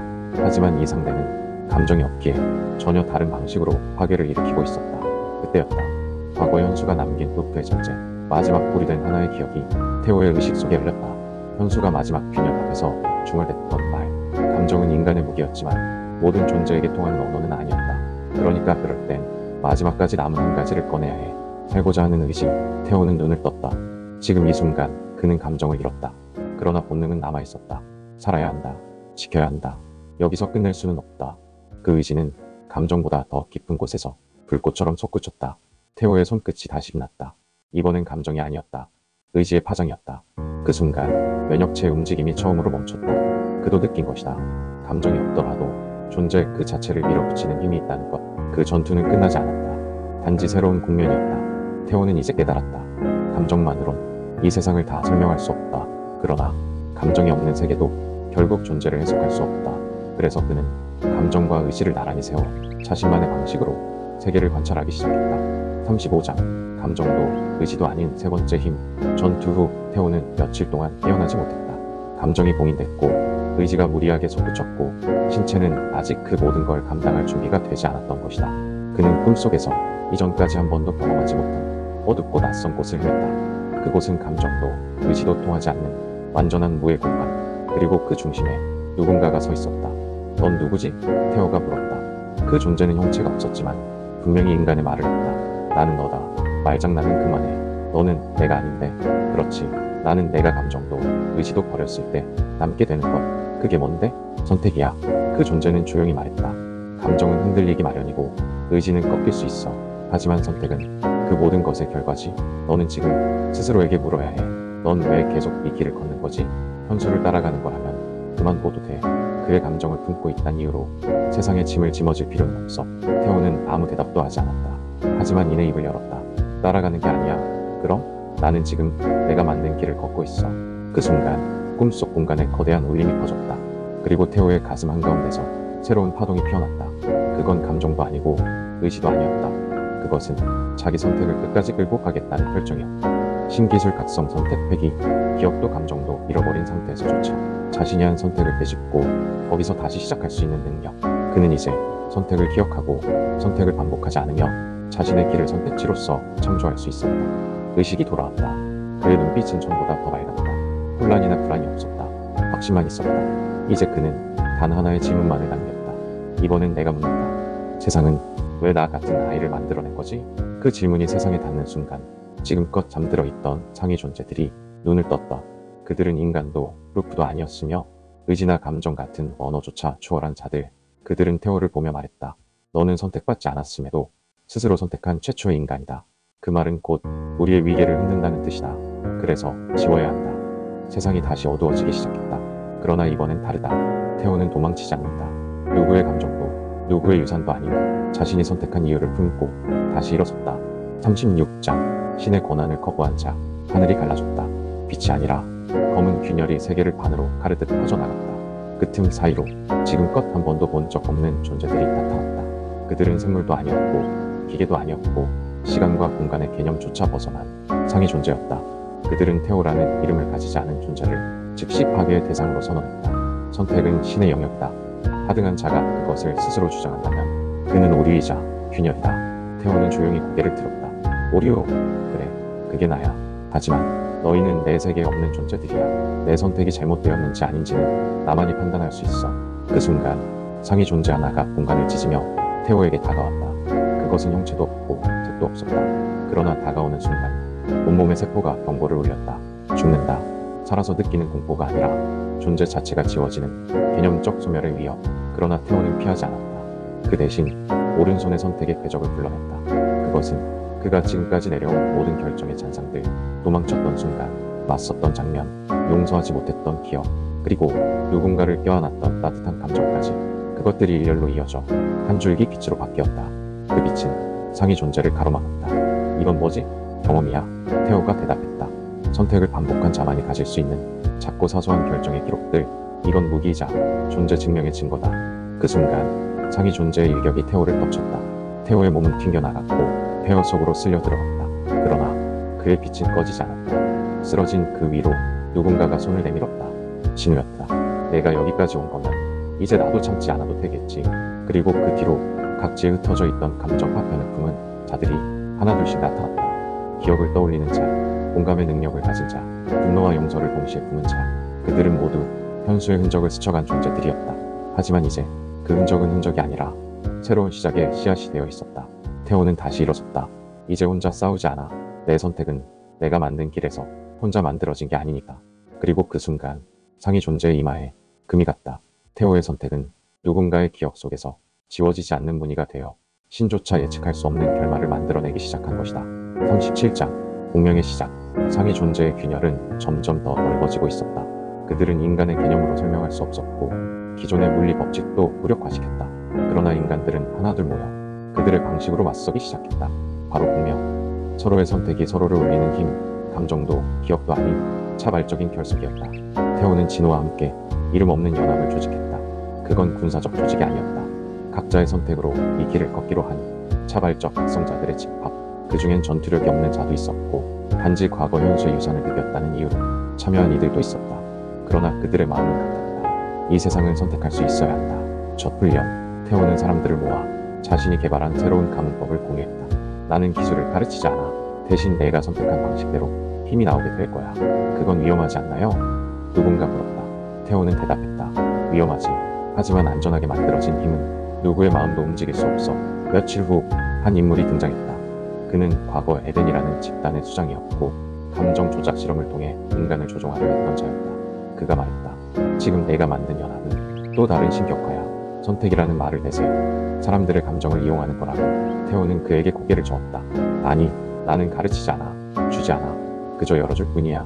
선택은 강요가 아니라 가능성의 통로이다. 그날 밤 한 여인이 태호에게 다가와 조용히 물었다. 당신이 말하는 선택은 실패해도 괜찮은 건가요? 태호는 망설이지 않고 대답했다. 실패해도 돼요. 중요한 건 그 실패를 스스로 선택했다는 거니까. 그녀는 눈물을 흘렸다. 그리고 조용히 말했다. 그 말을 누군가 해줬더라면 좋았을 텐데. 그녀의 뒤에서 같은 이유로 모여든 수많은 이들이 심장 소리가, 감정이, 의지가 작은 파동으로 번져나갔다. 그 파동은 점차 겹쳐지고 뒤엉키고 강해졌다. 그리고 마침내 공명이 시작됐다. 그건 태호 혼자의 힘이 아니었다. 그건 현수의 유산만도 아니었다. 그건 이 시대를 살아가는 무기 없는 사람들의 의지가 서로를 울리기 시작한 순간이었다. 상위 존재는 처음으로 조용히 중얼거렸다. 이해할 수 없는 것들이 이해되지 않는 방식으로 세상을 바꾸려 하고 있다. 예측이 불가능하다. 예측할 수 없다는 건 이제 그들도 두려움을 느끼기 시작했다는 의미였다. 38장 선택이 만든 전장. 새벽 4시 하늘 아래 처음으로 인간과 상위 존재 간의 전면 충돌이 벌어졌다. 장소는 과거 감정 소거 실험이 진행되었던 폐허. 이제는 아무도 드나들지 않던 그곳에 상위 존재가 균열을 뚫고 강림했고 태호의 공명 연합이 맞섰다. 이것은 병력의 싸움이 아니었다. 속도도 무력도 기술도 이 싸움에서 그다지 중요하지 않았다. 여기서 중요한 건 단 하나. 누가 끝까지 자신의 선택을 지킬 수 있는가. 상위 존재는 사람들을 바라보며 말했다. 감정은 왜곡되고 의지는 흔들리며 선택은 변질된다. 너희의 선택이 순수하다고 확신할 수 있는가? 태호는 대답하지 않았다. 대신 그 곁에 여인이 자신의 오른손을 들어 올렸다. 아니, 우리는 확신할 수 없어. 그래서 매 순간 다시 선택해. 틀리면 바꾸고 넘어지면 다시 일어나고. 그게 인간이야. 그녀의 손에서 푸른빛의 파동이 피어올랐다. 그건 태호가 만들어낸 공명 기술 중 하나. 심상 공명, 내면에 간직된 상처와 바람, 의심과 기도, 후회와 용서를 서로 연결하여 한 방향으로 울리는 기술. 그녀의 공명이 다른 이들에게 번져나갔다. 마치 물이 번지듯 하나의 감정이 다음 사람에게, 또 그 다음 사람에게, 그리고 마침내 태호의 심장에도 작은 진동이 일었다. 너희는 불완전하다. 상위 존재가 말했다. 그래, 맞아. 태호가 웃었다. 우리는 늘 후회하고, 늘 흔들리고, 늘 망설이지. 하지만 그렇게 우리는 계속 선택할 수 있어. 그의 말과 함께 태호의 양손이 공중을 그었다. 하나는 감정의 흐름, 다른 하나는 의지의 궤적. 그리고 그 중앙에 이제 막 피어난 세 번째 진동. 선택의 문의가 서서히 열렸다. 그건 고정된 기술이 아니었다. 매번 다르게 열리는 선택된 결과의 현신이었다. 그 문의가 열리자 상위 존재의 형태가 흔들렸다. 예측 불가, 결정 패턴 없음, 혼합된 감정 신호 감지, 이해 불가. 상위 존재의 내부에서 이질적 진동이 일어나기 시작했다. 그들은 처음으로 논리 구조가 아닌 비논리적 요소에 의해 흔들렸다. 그걸 본 태호는 한 발 내디디며 말했다. 지금 이 싸움은 논리나 정답으로 끝나지 않아. 우린 그냥 살아가고 있을 뿐이야. 스스로 정한 이유로 자신이 납득할 수 있는 방식으로. 그의 말과 함께 연합의 모든 이들이 각자의 감정, 각자의 의지, 그리고 각자의 상처를 품은 선택을 앞으로 던졌다. 그 선택은 하나하나가 칼이 되었고, 빛이 되었고, 노래가 되었고, 울림이 되었다. 그리고 그 울림은 상위 존재의 본질을 갈기갈기 찢기 시작했다. 그 존재는 최후에 이렇게 중얼거렸다. 너희는 이해할 수 없기에 무섭다. 그리고 사라졌다. 태호는 숨을 헐떡이며 하늘을 올려다보았다. 하늘은 여전히 균열이 남아있었지만 그 틈 사이로 아주 희미하게 사람들끼리 연결된 실 같은 빗줄기가 하나씩 둘씩 떠올랐다. 그건 신이 만든 질서가 아니라 인간이 만든 공명의 흔적이었다. 39장 선택의 책임. 전투는 끝났지만 전쟁은 끝나지 않았다. 상위 존재는 사라졌고 균열은 닫히기 시작했지만 세상은 이미 달라져 있었다. 공명으로 엮인 수많은 사람들의 감정이 지구 전역으로 퍼졌고 그것은 단순한 전투의 결과가 아닌 선택의 잔향으로 남아 사람들의 일상에 스며들기 시작했다. 어떤 이는 다시 전쟁이 일어날 것을 걱정했고 어떤 이는 새로운 세상을 만들자고 외쳤다. 그러나 태호는 조용히 사라졌다. 어디에도 소속되지 않고 어느 선언문에도 이름을 올리지 않았다. 그는 그렇게 선택의 주인공이 아닌 선택을 통과한 자로 남았다. 진호가 그를 찾아와 말했다. 너는 이름을 남길 수 있었어. 남겨봤자 뭐해. 그건 또 다른 무게일 뿐이야. 태호는 웃지 않았다. 그는 오히려 피곤한 얼굴로 자신의 손을 바라보았다. 나한테는 한 가지 의문이 남았어. 사람들이 선택한 이 길이 정말 좋은 결과를 가져올까? 진우는 대답하지 않았다. 대신 그 곁에 앉아 말했다. 나는 한 가지는 확신해. 그 선택이 강요당한 게 아니라면 적어도 살아가는 데 의미는 있다는 것. 우린 그동안 누군가 대신 정해준 운명을 살았잖아. 이젠 다들 자기 삶에 대해 한 번쯤 스스로 책임을 져볼 기회는 갖게 된 거야. 며칠 뒤 태호는 어떤 폐허 한가운데 작은 비석을 하나 세웠다. 거기엔 아무 이름도 문구도 없었다. 대신 그 아래 작은 종이 하나가 놓여 있었다. 거기 적힌 글귀기 선택은 결말을 정하지 않는다. 선택은 단지 내가 어떤 사람인지를 드러낼 뿐이다. 도시는 천천히 안정을 찾아갔고 사람들은 잊기 시작했다. 하지만 몇몇은 기억했다. 비석의 위치를, 그 말의 의미를, 그리고 아주 드물게 그 앞에 와서 조용히 기도하는 이들도 생겼다. 그들은 모두 자신의 선택을 후회한 적 있는 사람들이었다. 그들은 이제 그 후회를 감추지 않았고 때로는 인정했고 어떤 날은 그것조차도 사랑해보기로 했다. 선택이 만든 세계는 완벽하지 않았다. 갈등은 여전히 존재했고 부조리도 사라지지 않았다. 그러나 단 하나 달라진 것이 있다면 더 이상 아무도 자신의 감정을 남 탓하지 않는다는 것. 태호는 다시 떠났다. 그가 남긴 것은 힘도 제게도 아니었다. 오직 하나, 사람들 사이에 번져가는 질문 하나. 너는 지금 진짜 내가 원하는 삶을 살고 있어? 그 질문만이 그를 기억하게 만들었다. 40장, 이름 없는 전설. 수십 년 후 세상은 겉보기에 평온했다. 공명이라는 개념은 이미 사회의 깊숙한 영역에 스며들어 교육, 정치, 문화, 관계 속에 자리 잡았다. 누군가는 공명을 기술로 정리했고 누군가는 그것을 종교처럼 믿었다. 그리고 대부분은 그저 삶의 일부처럼 받아들이고 있었다. 하지만 단 한 명, 그 시작에 있었던 사람의 이름은 어느 기록에도 남아있지 않았다. 지방 도시의 한 고등학교 윤리 수업 중 한 학생이 질문했다. 선생님, 선택 루프 사상이라는 게 진짜 있었던 건가요? 책에는 그냥 개념적 움직임이라고만 돼 있던데요. 교사는 창밖을 잠시 바라보다 대답했다. 응, 있었지. 하지만 그 사람은 자신의 이름을 남기지 않았어. 왜요? 영웅인데요. 영웅이 아니었거든. 그날 수업을 마친 학생은 동네 도서관의 낡은 자료실에서 한 권의 문서를 발견했다. 종이 가장자리가 다른 파일. 거기엔 손글씨로 짧은 시 한 편이 적혀 있었다. 세상이 나를 기억하지 않아도 괜찮다. 나는 누군가의 선택이 두려움이 아니라 자부심이 되길 바랄 뿐이다. 그러니 내 이름은 필요 없다. 이 삶에 있었던 감정들만 남으면 된다. 학생은 그 문장을 천천히 읽었다. 그리고 알 수 없는 눈물이 흘렀다. 누가, 왜, 무엇을 위해 쓴 글인지도 모르지만 그 감정은 분명 어딘가에서 전해져 온 것이었다. 어딘가의 작은 산마루, 풀이 무성하게 자란 언덕 위엔 작은 돌무더기 하나가 있었다. 그리고 그 앞에 낡은 신발을 신은 노인이 조용히 앉아 있었다. 그래도 세상은 많이 좋아졌지. 그는 중얼거렸다. 사람들이 이제 자기 목소리로 울 수 있게 됐으니까. 그리고 작은 웃음을 지었다. 그가 누구였는지는 아무도 몰랐다. 시간은 계속 흐른다. 전설은 점차 희미해진다. 그러나 어떤 전설은 이름 없이도 기록 없이도 누군가의 선택 안에서 조용히 살아간다. 그는 우리 모두의 마음속 어딘가에서 아직도 말하고 있다. 괜찮아. 이번 선택은 내가 하고 싶은 대로 해. 그 말 한마디가 오늘도 누군가를 살리고 있다.